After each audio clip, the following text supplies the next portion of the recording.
Hey guys! Magandang hapon! Welcome back po dito sa aking YouTube channel. Ang mainit po nating update ngayon ay pumapatungkol nga po dito no, sa tila naghihingalo na ang tape ink guys. So, kamusta naman kaya? Ayon po sa mga netizens, mukhang hindi na raw talaga magtatagal. Kitang-kita naman daw po na talagang naghihingalo na ngayon, lalo na ang kanilang noontime show. Kasi syempre, wala na raw po ang pangalan na nagpaswerte or nagpayaman sa kanila. But before that, Kaligitary Cats, if you haven't subscribed yet to my YouTube channel, don't forget to click the subscribe button and notification bell para maging updated po kayo at una sa mga nilalabas nating balita na may kinalaman sa laban po ng TVJ and Legendary Cats para sa titulong Itbulaga. And eto na nga, simulan po natin ang ating balitaan.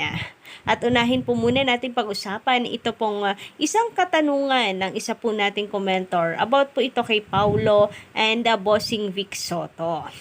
So, bakit daw napaka-unfair ng mga legendary gods kay Paulo Contis? Bakit daw ganon na parang double standard ang mga TVJ fans? So narito nga, hayaan po ninyo na basahin ang kanyang komento.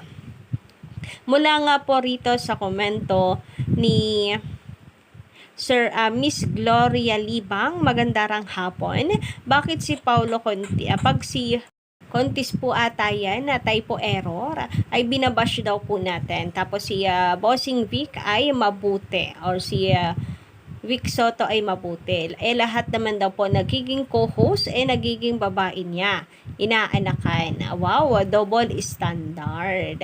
So patungkol po dito, unahin po muna natin na ang tungkol dito sa Happy Love Life ngayon ni Bossing Vic Soto. Kita naman po natin kung gaano ka-happy ang kanyang pamilya ngayon. At the same time, patungkol naman sa anak ang ating pag-usapan. Since yan po ang kanyang pinupunto dito sa kanyang komento na maraming anak si Bossing tapos iba-iba ding babae. Parang parehas daw kasi sila ni Paulo Contis na ganun lang din babaero. So at least ito po kasing si Bossing guys ay marunong sumustento. Yun doon pa lamang talagang talo na si Paulo Contis. At least hanggang ngayon mabuti po ang relationship ni Bossing sa mga naging ex niya. Si Dina Bonnevie nakakausap, of course, itong si Connie Reyes, 'di ba guys? Maganda naman po yung relationship. And sa mga anak po niya, kahit iba-iba yung nanay, ay maganda yung relationship. So mag-aayos po ang hiwalayan kumbaga. Hindi basta-basta na lamang hindi kagaya nito kay Paulo, napakagulo guys. Wala nang ang connection, communication sa anak, wala din po sa mga nanay. 'Di ba, Kaliyata Regards, napakalayo. Kaya yun po yung masasagot lang po natin tungkol dito na double standard nga daw po ang mga TVJ fans. And mainit kasing pinag-uusapan yung video ni Paulo Contis, 'di ba? Yung kanya pong pagdedepensa sa tape ink. Tapos yung parang bigla pong pambabara naman ni Bossing Vic Soto sa kanya na balibalik ta rin man talaga po ang mundo ay talagang ang TVJ po ang Itbulaga. Ang Itbulaga is TVJ. Kahit anong sabihin po ng mga pro tape, sabihin po ng mga bagong host, ka-OG dyan sa Tape Inc. Itbulaga po talaga ay TVJ. Kahit ang kinin pa man po nila yan at paulit-ulitin na ang kanilang titulo ay Itbulaga.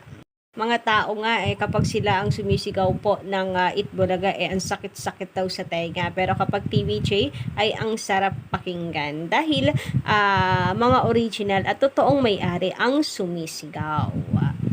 Samantala, dumako naman nga po tayo ngayon at pag-usapan ito pong viewers ng Tape Inc. na kung saan naghihingalo ng araw po Kaliyata Regards.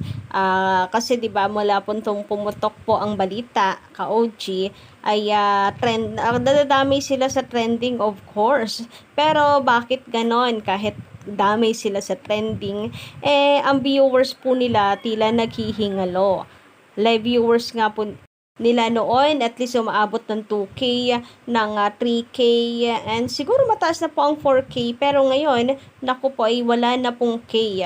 tinanggalan na po talaga ng K ka-OG. Wala na po talagang karapatan.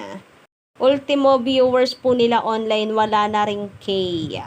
Grabe nga naman yon. Sabi nga po dito no nag-post, mula po kay OG EB Dabricads. Ayan, OG Dabricads, magandang hapon. Malapit na katapusan nyo. Ganyan pa din na views nyo. Hashtag Legit Dabricads.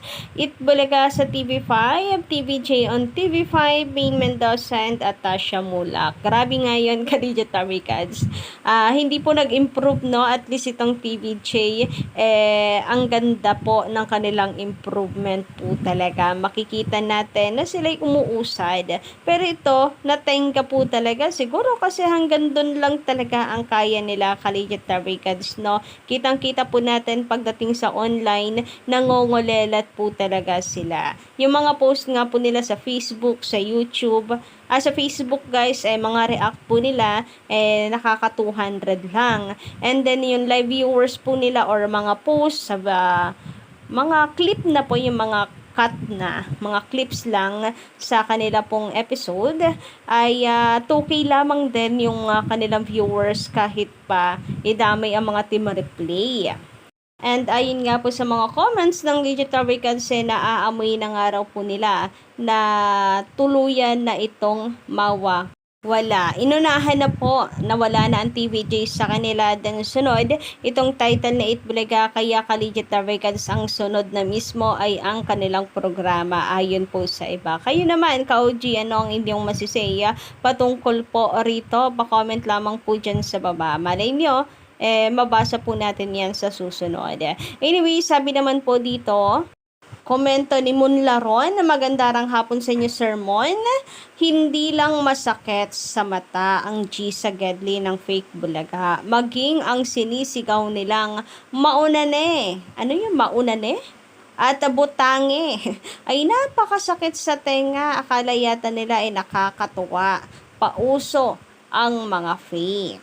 Mabuti po sana kung mauuso. Sige, yung butangi po nga na yan at tagal na rin nilang binabanggit yan dito sa Itbulaga, na sa kanilang generic na Itbulaga ka-OG, pero parang hindi naman nauso. Mas maganda pa itong Mekos ka-OG na pinauso nitong si Nobody Duty. At least nag-trending at nauuso po talaga until now. Pero yung butangi nila parang wala ka-Legit Dabricads, wala.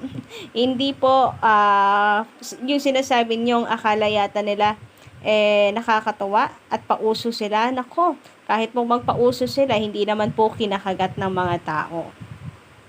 Sabi naman dito ni Sir Romy Obispo, magandang hapon sa inyo, Ma'am Gandara. Kahit saan pa sila umabot, ibabasura lang yon mga apila nila. Basta halushos, walang kadala-dala sa pag-angkin ng di naman sa kanila. So, ayun nga, parang narinig ko na yan, komento ng mga attorneys, kahit dalhin pa nila sa Korte Suprema, ay ganun lamang din, matatalo lamang din sila. Kaya kung maaari ay isaoli na lamang sa TVJ ang titulong Itbulaga at huwag nang mag-aksaya ng oras, panahon at higit sa lahat ay pera. Well, mayaman sila, so bala sila sa buhay nila.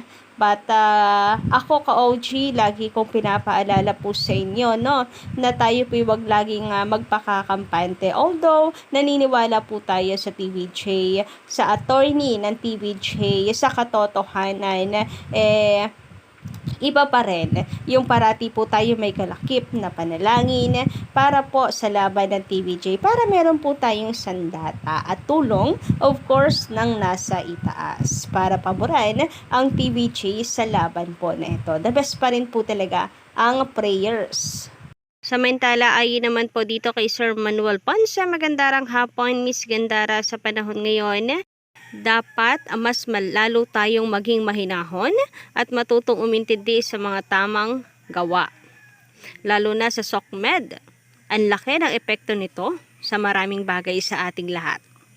Dapat maging simple at normal lamang tayo sa buhay. Magsaya at maglibang sa araw-araw. God bless and good luck po.